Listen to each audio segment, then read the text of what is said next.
Well, today I'm excited to have on the show Christine Tay. She is a personal finance coach and she helps working professionals get their finance in order. She quit her job to become a full-time personal financial coach, and but it took her nearly a month to hand over her resignation because she was terrified to take the leap as she didn't know if she will be earning enough income to cover her living expenses. Hi, Christine. Welcome to the Meaningful Work, Meaningful Life podcast. Yeah, hi Francine. Thank you for having me on. I really appreciate this. So I'm very excited to be on your podcast. I'm excited to have you too, Christine. So tell us in your own words what you currently do.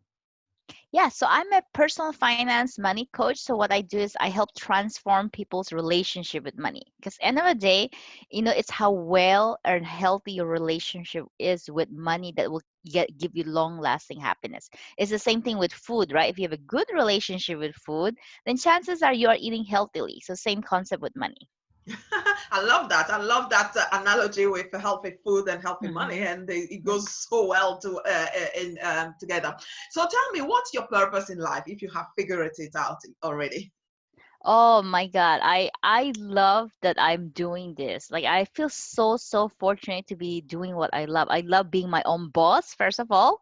And then, second, I love what I do. I'm passionate about money. I feel like it's my purpose, it's my gift, because some people become money coaches because they've had a bad background or whatever, whatever experience with money they get out there. But I've always been very good with money. So I feel like it has always been my gift. So now it's time for me to share my gift with the world. So I feel this is my purpose. I just shine, and I just love talking about money. And I'm talking about individual finances, like couples or whatever. It's personal finance, not like corporate finance. Whatever. I have worked there, and then it wasn't as satisfying as doing what I do. Exactly. What were you doing before doing just leaving Oh, your job? Oh God. Okay. So I'm Chinese. I was born and raised in the Philippines, another country. So I lived there for 20 years. I moved here to United States when I was 20. So I started as a data entry because I didn't have a undergrad. Then I finished my undergrad in computer science because I didn't know what to major in.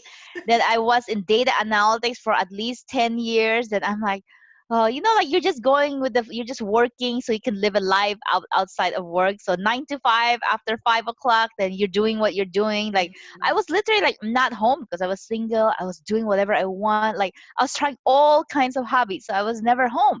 So you didn't really think so much about your career. But after a while, after almost 10 years, and you're like, is this what I want to do forever? Like, I don't want to just like drag myself to work. Like, you go to corporate, like, you always hear people say on the elevator, like, they always ask, oh, how was your weekend? It's like, yeah, it's okay. I'm recovered. Now I can't wait for Friday. So it's like people just live for Friday. And then I'm like, it's so depressing to hear that. It's like, actually never hear people on like, come to the elevator say, yes, awesome. I can't wait to start working and be on my desk again. So it's like, you don't hear that, right? So yeah, I really enjoy what I'm like so grateful that I'm doing this. And then so I was doing data analytics, and I switched to corporate finance, and I still didn't love what I do, and it's just different, like in individual finance. And I'm like, you know what, last year I finally told myself I'm gonna give this a shot. I'm gonna try to be an entrepreneur. So I create a exit strategy, like I make sure that I have a good enough retirement,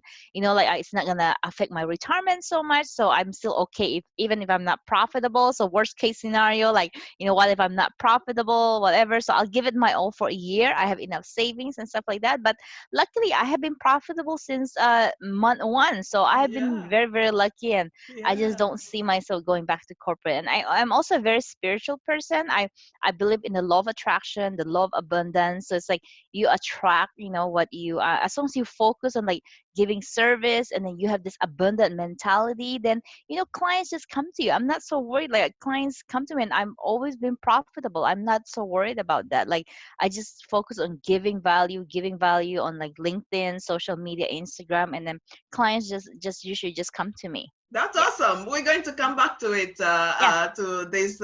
Before we do that, tell Mhm. me, what is one thing that people don't know about you, Christine? I share so much on social media, so people follow me, they kind of know a lot about me. But for people who hasn't followed me a lot, so I mean, I'm very spiritual. So I I love, like, doing all that stuff. I take a lot of meditation, spiritual classes. So I was doing tarot. I even have this tarot, angel tarot card. So I'm kind of into it. Sometimes I do reading for fun. I'm not gonna do this for a livelihood, but I do it for fun. I sometimes read for my friends, people, if they want me to, and I read for myself. So I think that's like one little thing that people, I don't normally share so much of that on social media. Yeah, okay. Yeah, so actually, yes, I read also that when you left your job, you went on Mhm. to really cut your living expenses as much as you Mhm. could, and even say that you had also big support from your online community and Mhm. entrepreneurs, and also you received great advice that changed your perspective on your pricing structure and your mindset. Yes, Can you tell exactly. me what do you have what have you changed specifically, first of all, in your pricing? We'll come to the mindset later. Yeah, sure, sure, sure. So I started my business September 2016 part-time. Always had a full-time job. And then so yeah, I was literally, because I don't have a need to make so much money to begin with. My focus was like, I want to try it out. I want to see if I like it and stuff like that. So I was offering very low. I probably initially offered like $100 per session. It was like pretty much pay per session. I don't know. I forgot what it was. And then if you buy three package, it was like one session or three package. It was cheaper for three package. It was like really low. People who bought my package at that time was got a really, really great deal. So like over time, like it was just hanging around that. And then finally after 2 years, like I know I can't survive on doing pay per session, because you literally, like, I would need a lot of clients per month, and it was just not a business model that's survivable. So I talked to people, and then, like, I needed to have a package model. So that's why my one session is relatively very high, because then it's more to encourage people. They need a package session. It's hard for me to help people in just one session Of unless it's course. just really quick question, like, they want someone to run their budget around the house, then that's fine. But for to work on your budgeting, your money mindset, like, it usually requires 4 to 8 sessions at least minimum, depending on where the person's at. So it's all by packaging now. So before it was pay per session. People can just come to me and then they just pay by the session. So it's not gonna work. If you're gonna have a business, you need a package deal pretty much. So that way, because I have packages and I really only need, like, a minimum 4 to 5 new clients a month. But usually, I mean, I always meet that minimum. It's very easy for me to get that. But what I'm saying is that we're profitable. I don't need too many clients, and I don't want too many clients. And plus, like, that's why you have this abundant mentality, because there's plenty for everyone. I mean, if you think about it, I'm like, yeah, like, there's plenty of people to help out with their finances. Yeah.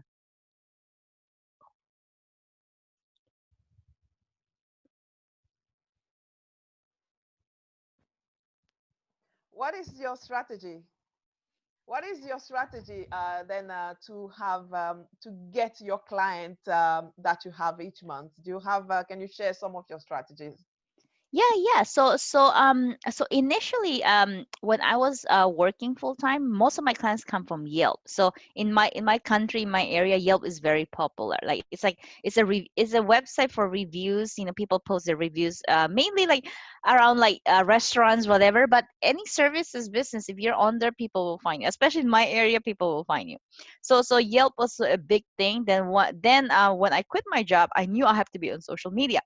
That's where I got into LinkedIn, because I'm like, yeah, my clients, like, I like working with working professionals. Where did they hang out? I mean, they hang out everywhere, right? But then, like, LinkedIn's more for the professional platform. I said, Yeah. wow, this is perfect. So I gave it my all starting October of last year. So I started 3,000 followers, and then, like, I just started being very active there, and then the platform just clicked with me. I just get it. I'm like, oh, this is such a cool platform. I just, like, it just grew. I met so many people there. Then my brand grew. So now I'm at 62,000 followers. So Wow, it took that is me, amazing. Yeah. yeah, it took me a couple months, but it was a lot of work. Like, people think that it's easy to grow Of course. followers. It's It's not. You not. you It's have not. you have to nurture your Yeah. audience. You have to nurture your relationship. You have to create good content. So Yeah. it's a lot of work, but Yeah. it's worth it for me. I Yeah. I I I love the platform. That's Yeah. like my niche, my main platform go I to. know. Yes, I love Yeah. also LinkedIn. One of the things that I want to ask, do you accept every single person as connection, or do you kind of, filter to people, Hmm. maybe potential, people that you love to? Sure. Yeah, that's actually one of the frequently asked question, and I covered that in my LinkedIn course. If people don't know, I also have a LinkedIn course. So I didn't come on LinkedIn to be a LinkedIn coach or whatever, right? But I just grew so much, and people just start asking me questions. So I said, you know what, I could offer this as a service. So it's kind of my Of course. side thing. I do offer that service, and I create a course so it's cheaper for people so they can learn everything I know. But yeah, so answer your question. Yeah. So you okay? So even if the person is not the target market, let's say maybe they're in a country that who will never ever buy your services, right? But I mean, who do you think they're connected to? Do you know who they're connected to? So with LinkedIn algorithm, like like if they comment on your post and you connect it, and then their followers can actually see your post.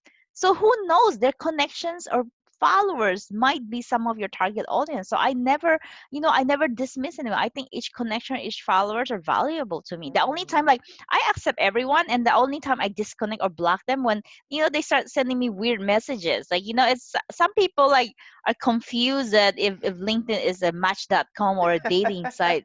And some of them like try to sell Bitcoin, Forex. So like, like I accept, I give everyone the shadow of A a doubt, and chance. until Yeah, yeah, till they message me stupid things or they comment exactly. stupid stuff, then that's the time I'll Yeah, disconnect with them. I yeah, mean, like, yeah, yeah, there's no, I mean, like, I have control what I share. yeah, So yeah, I'm not worried, like whatever they see, I mean, it's public information, so yeah. there's really no whatever confidential information or security issue in terms Yeah, of that. So yeah, yeah. yeah. So I Mhm. love your approach because I also have that kind of same approach. Actually, I do accept Mhm. people, and then I Mhm. give them the benefit of the doubt, unless Mhm. they are dodgy in the first place that you can see. Yeah. And and yes, and then after you just again, if they send you unsavory kind of message, you Yep. just kind of disconnect them.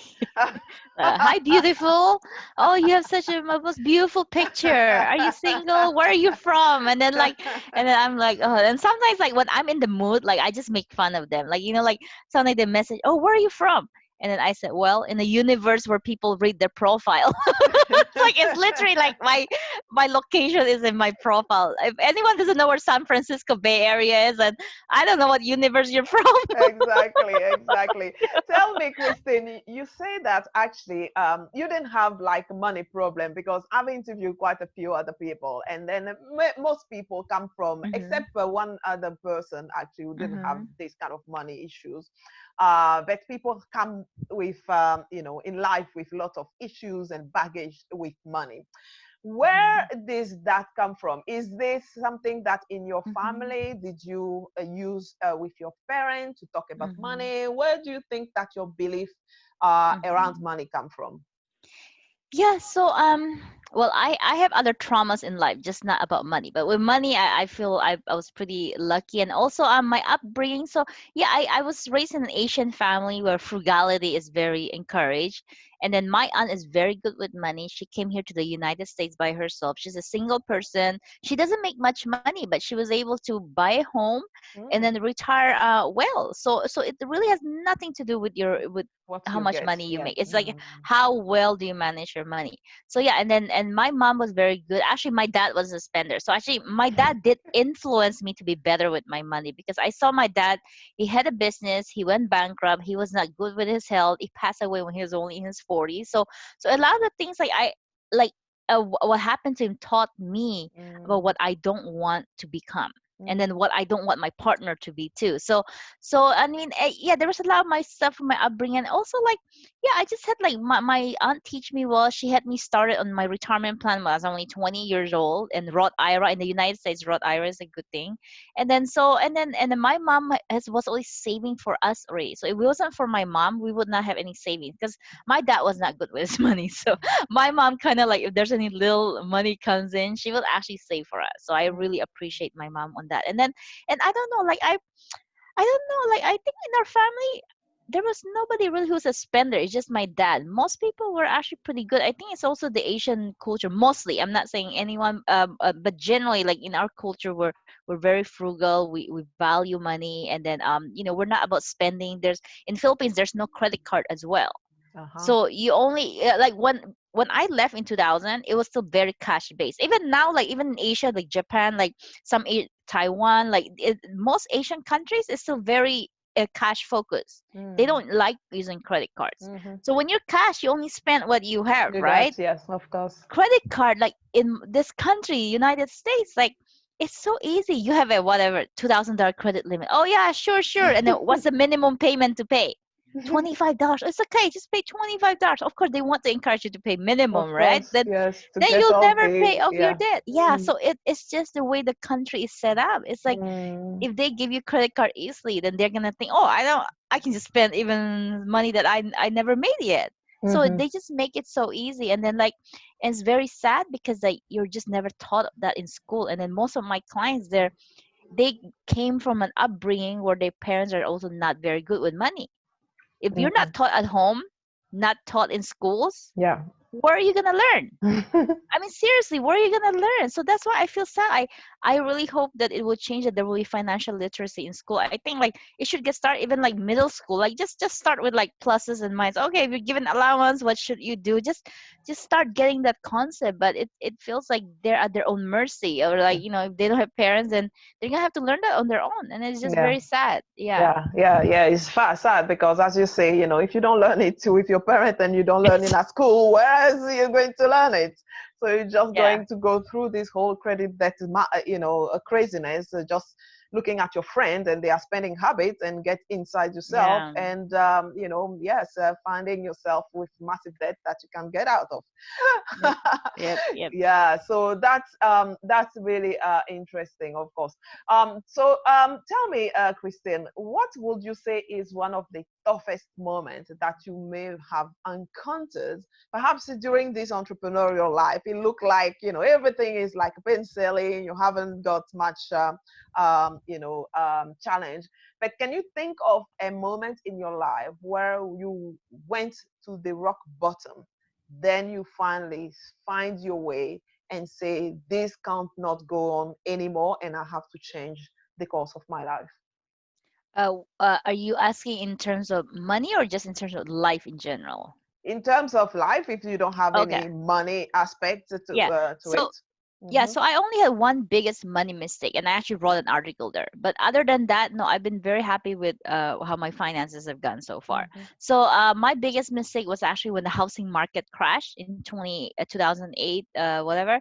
So I I stupidly bought a home I don't know, in to that when the market was high, and then it tanked, and then I short sell it during that time when it tanked. So I lost quite a bit of money. I mean, if I had someone to talk to, a financial coach, like if I can talk to myself going At the back time, then in yes. 2008, I would have told my younger self to hold on to, do not, especially about the amount of money you put there. But it was sad. I didn't have anyone to talk to, and then my realtor, I think he was just so focused on short selling my place because he had the buyers. He was getting money from me Mm. and also the buyer. And then Hmm. I didn't know the concept. I didn't know about financial coach or money coaches. I didn't know anything about that. I started my business in 2016, so that was like 80 years before I became a financial coach. So and then I think like after that, I mean like that made me get more serious about like, you know what, I don't want people to have to go through this. I want people to have resources, and I want to educate people. And then like the people I know, it just feels like financial advisors is all about you gotta have money for them to actually help you. Yeah. What about people who don't have money, like which is like the majority of people, right? And then it just makes me sad when I start getting into the where I was trying to think, oh wait, which financial profession do I want to go? Financial planner, financial advisor. So after interviewing at several, I was like, they're just either interested to sell you insurance because they get commission, or they want your money. And I'm like, what if I just want to learn? What if I have debt? Like, I mean, are you gonna help me? Like, it was hard. Like in my area, like if you look at my area, I'm the only financial coach here, and I live in Silicon Really? Valley. You are in I live in Silicon Valley and you are the only one? yeah. No You look at way. Yelp, I'm the only one because people have money here. Therefore, there's more financial advisor. They're after people who have money. Yeah. But there's a lot of people with not a lot of money here in Silicon Valley, and then they might make a lot of money, but they still living paycheck to paycheck. Exactly. As you say, Yeah. your mom didn't make much money, but she ended up buying Mm-hmm. stuff. But a lot of people actually may Yeah. have a lot of money, but may equally have a lot of debt. Yeah, yeah, exactly. And then like the some people might just be managing their money, but they're not teaching them or like understanding, what is the emotional reason why you spend a lot, why they have so much money. You cannot, I mean, you cannot survive on that unless you have a lot of money. Well, unless if they're really, really rich, okay, fine, then they can have the expensive lifestyle, then that's fine. But for the most part, sometimes people who make good money, they have all this money, but they're very insecure. One of my couple client right now, they're feeling insecure. They both make very good money. They both have PhDs, but they have 5 kids total between the two marriages, Mm, previous marriages they have. mhm, So they have a big house in an expensive area. They have 5 kids. That's like education for 5 kids, and then they spend a lot of money per month among all the bills, and then so they're worried like even their millions of dollars is that going to survive them when they retire.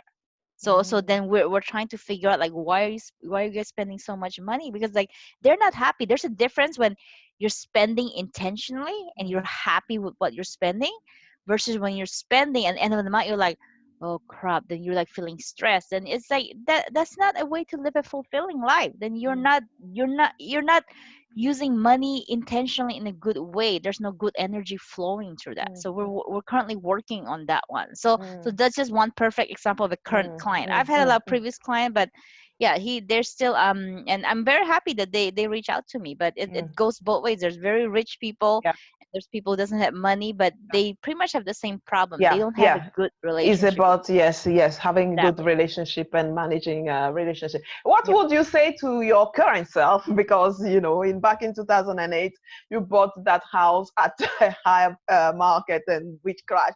What about now during the COVID time? What would you be telling people? Is it a good time to buy a house or wait, or what would you Um, be thinking of?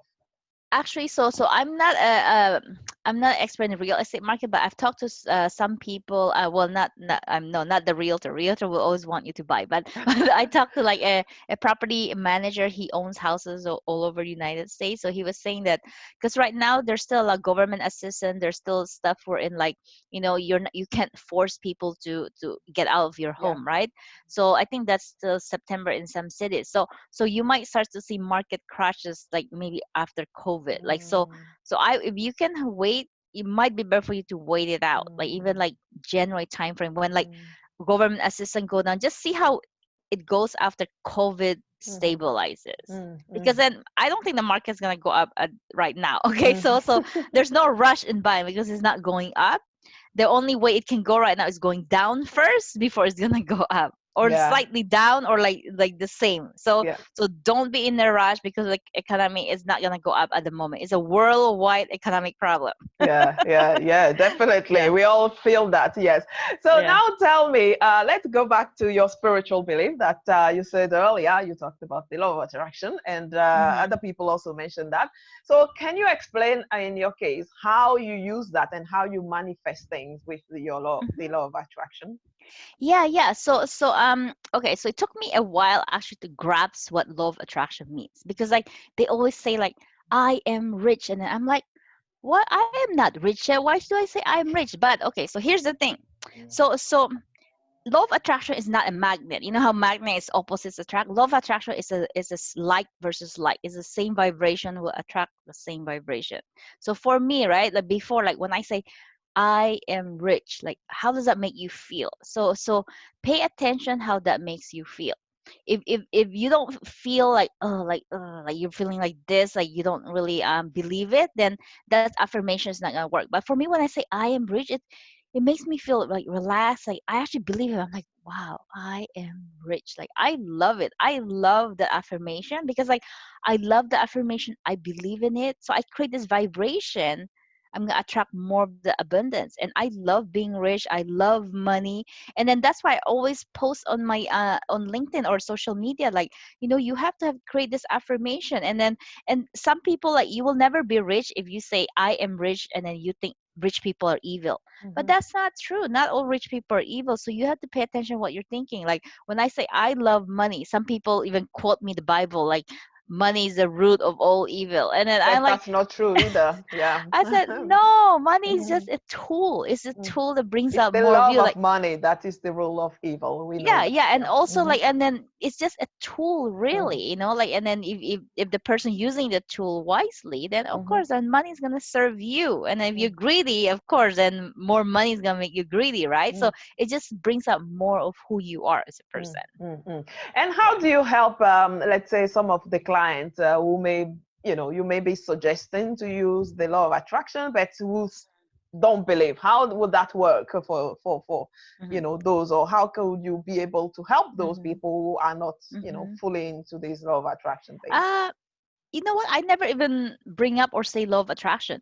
Whatever I teach is teaching law of attraction. So whether directly or indirectly, because not all my clients are spiritual. There are once in a while they are spiritual. They're like so into it. It's like, oh wow, I love that. So we can talk about that. But I don't even bring it up. Some people it's just foreign to them. But when I teach them, when I say, hey, we gotta have passive affirmation, that is already teaching law of attraction indirectly. So I need to teach them passive affirmation so they can reframe, because like our brain, like we're so wired to think negatively. I think it's just a human nature. So when you're thinking but you have passive affirmation, you can only think one thought, right? So then you say that, then you don't have time, brain power, brain space to even think the negative thought. So when you're starting to think of a negative thought, like what is a passive affirmation that you can say that will immediately shift you to feeling good, especially around money. So this works with anything in life, but I'm just focused on the money. But it's the same concept. You can use anywhere in other parts of your life you're trying to change. Mm, mm, mm. And what would you say will be some of the tools that you'll be using Hmm. to help people to shift their mindset around money mindset issues Hmm. to move forward with their life better? Yeah, so it's usually passive affirmation is one of them, and then usually when we start working one on one, for example, when they start budgeting, right? So like a lot of people just struggle, like after the first week they're like, oh, I hate looking at my money, I hate looking at my debt. Then we're gonna talk about that. It's like, why do you hate looking at your money? Where did that come from? Why do you hate looking at the debt? And usually, the more I ask questions about their student loans, about credit card, it reminds them of their failure. Like like I'm like, like I'm such a failure, I'm 40 years old and I have all this 10, $20,000 debt. So we need to work on forgiving themselves, like, hey, what's done is that there's nothing you can do. What can we do now? So I help them reframe and forgive what happened and transform their relationship to the past or their story to that past. Yes, I love Yep. that. Yes. So then, what would you say, is the number one habit that people need to take today if they want to start to be good with money? What would you say is one of the best habits Mhm. to start having? Budgeting. That's Uh, simple. Budget. Everybody needs a budget, unless you're like super rich. I don't know, like whatever, Bill Gates, whatever. That you don't need to budget. So, but then for most average people, which are all my clients, like so yeah, budgeting. Like I have even have an online budgeting course. If you don't know where to start, I'm also offering a free webinar. July 24th. I mean, I can share you the link if you want. But when they register, so I'm gonna talk about money mindset, also budgeting, and mhm, in that webinar. So at least just try to help people get started, and then like I mean, budgeting is simple. Like you don't have to buy my course if you don't want to, but you can just start, like just, I don't know, pen and paper, spreadsheet, whatever. There's multiple apps online, but I like using spreadsheet. And then the online course I teach is all based on my spreadsheet, the template that I use, and that's what I've used the past 10 years.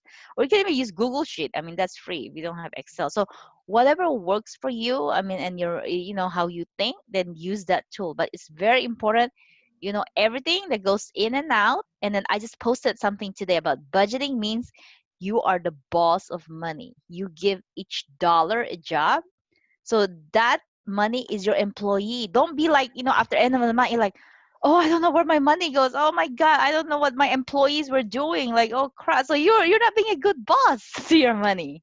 right? I So love that. I love that. You are the boss of your money. You need to ex- assign them a ex- task and get them to exactly, go to exactly, work. exactly.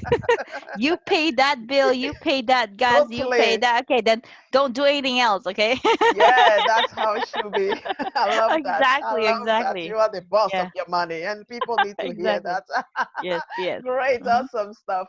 So now tell me, what actually can we do right now to live a rich life, regardless how much money we make? So rich to me means, it's not just money. Money is just really a tool to live a life you love. But because people don't have a good relationship with money, they're not able to live a life they love. Because like you have to admit, almost everything in our life we need money, right? And then I mean, there's no way you cannot live with money and say Yeah. you'll be happy. I mean, like how Hmm. many homeless people out there are really truly Exactly. happy, right? Hmm. So yeah, I mean, to live a rich life, yeah, you know, first of all, you need to work on your relationship with money. The second, you need to have like relationships, friends, and you need to have a good relationship with yourself too. Because if you're not I mean, if you're not truly happy with yourself, no amount of money is gonna make you happy. That's why, like, when I posted stuff like that, they say, you know what, happiness comes from inside, no amount of money, whatever. I said yes, you need money to be happy, but you have to be happy first to be able to enjoy what money can bring you. Because like when you're happy and then you can buy the experience, you can go traveling, those gonna make you happy. But if you're not happy inside, you can buy all this stuff, beautiful house, and then you're not gonna be happy. That's where people get confused, because it starts with you first, and money is there to supplement so you can have a more fulfilling and rich life. And then that encompasses everything. It's a holistic thing. That is Yeah. wonderful. Very, very wise advice. I think Thank definitely you. we definitely have to be, happy with ourselves first, because Hmm. no amount of external stimuli, whether Exactly. money, Yes. relationship, Yes. cars, jobs, or whatever, is going to make us happy if we are not Yes, happy yes, in ourselves first. exactly, Definitely, yes. exactly. You really, Hmm. really, Yeah. bring some very good wisdom here. Now let's do some lightning round. I'm going to ask you some questions Yeah, and you sure, give me a sure. quick answer. So Hmm. when you travel, do you select your flights by the cheapest flight or by the duration? A combination of both. So I posted something. There's a difference between being cheap and being frugal. I am frugal, and there's nothing wrong with being frugal. So frugal is like you look at the time and money combined, which give you the best for it. So like for example, like we are house cleaner. We pay $120 and they say an hour. That saves us a whole freaking day. And then like we don't even. I mean like, and then we're not tired because like when we were cleaning up, we spent 4 hours and we're tired, so we end up not doing anything. Well, $120 give back a whole day. So that is worth it for me. So you have to think of it in that way, like how much of this is how much time is gonna bring back to you. So you have to look at the time and the money and then figure out the overall cost of it and then how it's gonna save you overall. That's wonderful. I Yep. love that actually. And your distinction between being cheap and being frugal. I love that distinction too. Cheap is all about save, save, save money. That's it. They don't think about anything else. Like that's their And priority. frugal is being wise and doing the calculation and really making Time, sure looking at the where time as well. exactly. Yes, That's exactly. Yep. wonderful. Yep. Now, I am so generous, Christine, that I give you $100 today and a laptop. That is it. That's what you have. And I want you to make money for me. How would you make money for me with $100 and a laptop? Perhaps $100 for you is too much. Yeah, $100. If you ask, if you're gonna give it to me to make money for, I would Yes. tell you to hire a coach. That's the best investment of all. I mean, no, I'm serious. Like, if that $100 can buy you a coach or a course, that's investing in yourself. That is Mm. going to bring you back more dividends. Because if you just pay someone, okay, make me money, but then you don't really understand all of that, so you're not really investing in yourself. You're investing someone else making that money for you. So I'm all about, my motto is I will teach you how to fish. So I'm all about you investing in yourself so you know what you're doing. instead of relying on me or your coach, because I want you to fly free. Like that's why, like, I don't want you to be with me forever. I want you to be fly like a bird after our sessions, and then just come to me when you have any big questions for paper session, and that's it. That's Yeah. wonderful. That's wonderful. You're going to invest that in hiring a coach. That's wonderful. And invest in yourself to reap much more Mm, benefits. exactly. Wonderful. And now, what is your definition of financial freedom?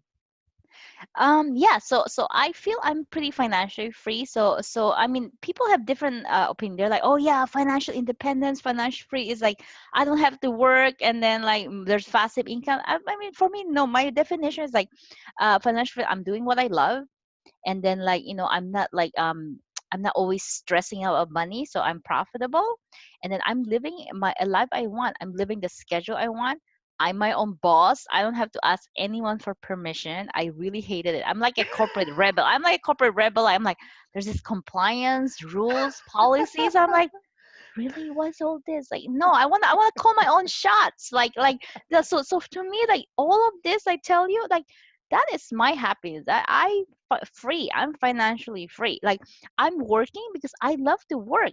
It's not because I have to. And then like, what am I gonna do if I don't have, like, I'm gonna be bored too if like people say, oh yeah, they don't have to work, just passive income. So maybe it's like traveling, then they're doing something that doesn't make money, but I'm doing something I love Mm. and making money from it Mhm, too. mhm, So mhm. that Yeah, is that is the best of both worlds to me. And I yeah. love seeing money coming in. So it works out for me. I'm gonna work till however long, You till I can't can. work.